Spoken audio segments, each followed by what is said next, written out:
بلا حساب کتاب کے جنت میں داخل ہونے والے لوگ، جی ہاں، قیامت کے روز اعلان کیا جائے گا جس کا اجر اللہ رب العزت کے ذمہ کرم پر ہے وہ اٹھے اور جنت میں داخل ہو جائے۔ پوچھا جائے گا کس کا اجر ہے، تو اعلان کرنے والا کہے گا ان لوگوں کے لیے جو معاف کرنے والے ہیں۔ تو ہزاروں لوگ اٹھیں گے اور بلا حساب کے جنت میں داخل ہو جائیں گے۔ سبحان اللہ، کون نہیں چاہتا کہ اسے جنت مل جائے، اور وہ بھی بلا حساب و کتاب کے جنت مل جائے تو کیا بات ہے۔ معاف کرنا سیکھیں۔ اگر ہم کسی کو معاف کریں گے تو اللہ تعالیٰ قیامت کے روز ہمیں معاف فرمائے گا۔ رسول کریم صلی اللہ تعالیٰ علیہ وسلم نے ارشاد فرمایا، 3 باتیں جس شخص میں ہو تو قیامت کے روز اللہ تعالیٰ اس کا حساب بہت آسان طریقے سے لے گا اور اس کو اپنی رحمت سے جنت میں داخل فرمائے گا۔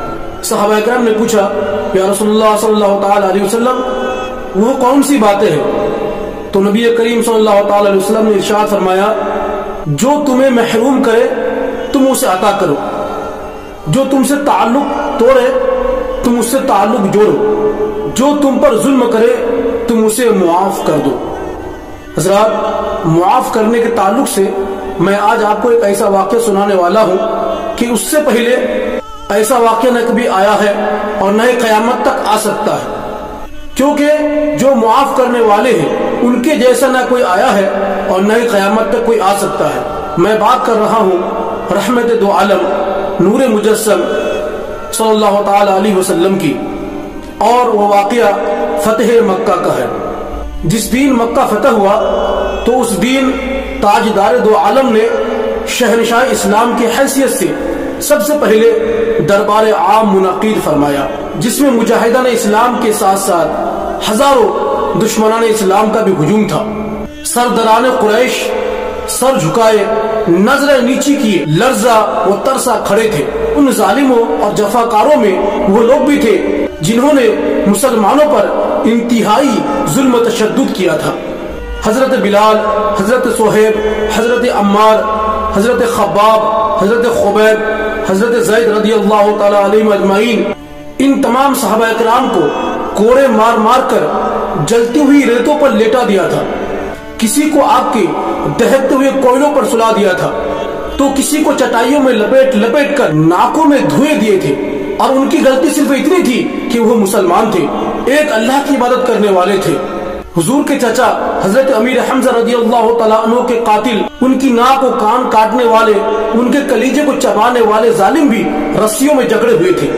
اور اتنا ہی نہیں بلکہ محبوب خدا رسول کریم صلی اللہ تعالیٰ علیہ وسلم کو سخت سے سخت اذیت دینے والے، آپ کے دندان مبارک کو شہید کرنے والے، آپ کے چہرہ انور کو لہو لہان کرنے والے، آپ کے راستوں میں کانٹے بچھانے والے، یہ سب کے سب رسیوں میں قید تھے۔ کفار و مشرکین اپنے مظالم کو یاد کر کے رو رہے تھے، اندر ہی اندر کانپ رہے تھے کہ آج ہمارے ساتھ کیا ہوگا، ہم نے مسلمانوں کے اوپر اتنا بڑا ظلم کیا تھا، آج تو ہمارا بہت برا حشر ہوگا، ہمیں سخت سزائیں دی جائے گی۔ دہشت کے مارے، خوف کے مارے وہ کانپ رہے تھے۔ ہماری لاشوں کو کتوں سے نچوا کر چیل اور کووں کو کھلا دی جائے گی، ہماری نسلیں مٹا دی جائے گی، ہمارا نام و نشان مٹا دیا جائے گا۔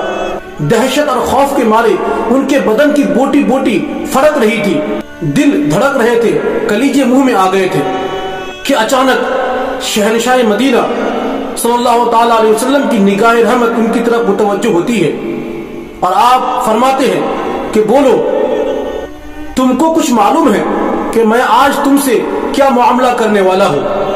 اس دہشت انگیز اور خوفناک سوال کو سن کر وہ کانپ اٹھے، لیکن جبین رحمت کو دیکھ کر سب ایک زبان ہو کر بولے، آپ بڑے کرم والے ہیں۔ سبحان اللہ۔ سب کی للچائی ہوئی نظریں مصطفیٰ کریم کا چہرہ تک رہی تھی اور سب کے کان شہنشاہ مدینہ صلی اللہ تعالی علیہ وسلم کا فیصلہ کن جواب سننے کے منتظر تھے کہ اتنے میں فاتح مکہ نے اپنے کریمانہ لہجے میں ارشاد فرمایا، لا تثریب علیکم اليوم فاذهبوا انتم الطلقاء، تم پر کوئی الزام نہیں، جاؤ تم سب آزاد ہو۔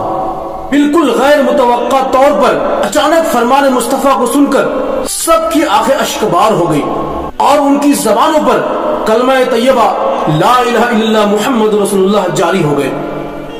کلمہ طیبہ کی صدائیں ہر طرف بلند ہو گئی، سینکڑوں غیر مسلم اسلام میں داخل ہو گئے۔ تاریخ اس کی مثال پیش کرنے میں قاصر ہے۔ تاریخ دا پریشان ہے کہ آخر ایسا معاف کرنے والا معاملہ آج تک تاریخ میں کبھی دیکھا نہیں گیا ہے، اور نہ ہی شاید قیامت تک دیکھا جا سکتا ہے۔ جو لوگ اتنے بڑے بڑے ظلم کیے تھے وہ تو سوچ رہے تھے کہ ہمارے ساتھ بہت برا حشر کیا جائے گا، ہمیں تکلیف دی جائے گی، سزائیں دی جائے گی، لیکن رحمت دو عالم نور مجسم صلی اللہ تعالی علیہ وسلم نے عام معافی کا پروانہ دے دیا۔ حضرت ابو ہریرہ رضی اللہ تعالیٰ عنہ سے روایت ہے کہ نبی کریم صلی اللہ تعالی علیہ وسلم نے ارشاد فرمایا، صدقہ مال میں کمی نہیں کرتا۔ بندے کو معاف کرنے سے اللہ تعالیٰ اس کی عزت بڑھاتا ہے، اور جو شخص بھی اللہ تعالیٰ کی رضا کے لیے عاجزی کرتا ہے یعنی جھک جاتا ہے تو اللہ تعالیٰ اس کا درجہ بلند کرتا ہے۔ ہم چھوٹی چھوٹی باتیں پکڑ کر بیٹھ جاتے ہیں، پڑوسی سے بات نہیں کرتا، رشتہ دار سے ناراض، بھائی میں بات چیت بند، حالانکہ اللہ تعالیٰ درگزر کرنے والے اور معاف کرنے والوں کو پسند فرماتا ہے، اور ایسے لوگوں کے لیے اللہ تعالیٰ کے یہاں بڑی خوشخبریاں ہے۔ تو کیوں نہ ہم اللہ تعالیٰ کی رضا کے لیے دشمنیاں، ناراضگیاں، نفرتیں ختم کر دیں، اپنے بھائی کو یا رشتہ دار کو یا پڑوسی کو یا دوستوں کو معاف کر کے گلے سے لگا لیں۔ ایسا کرنے سے اللہ تعالیٰ ہمیں بروز قیامت معاف فرمائے گا۔ اگر آپ کی غلطی نہیں بھی ہے تب بھی آپ پہل کریں، پہلے جا کر بات کریں، گلے اور شکوے ختم کر دیں، انشاءاللہ تعالیٰ آپ کو بہت بڑا انعام ملے گا۔ لوگوں کو اس طرح معاف کر دیں جس طرح ہم اللہ تعالیٰ سے امید رکھتے ہیں کہ وہ ہمیں معاف کرے گا۔